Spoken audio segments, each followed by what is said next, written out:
Welcome back. In this tutorial, I'm going to show you how to use Fusion's Press-Pull tool. You've seen me use it before. Let's begin by selecting a face.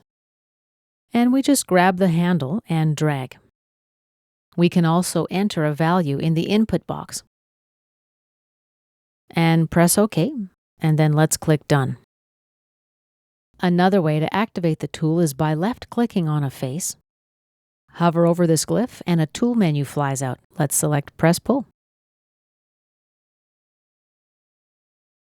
Click OK. This tool also lets me select an edge.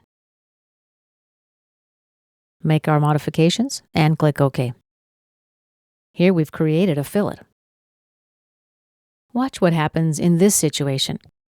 If I select this face, notice that the chamfer doesn't change.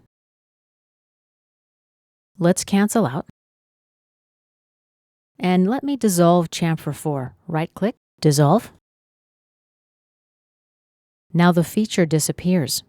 The chamfer has become part of the main solid.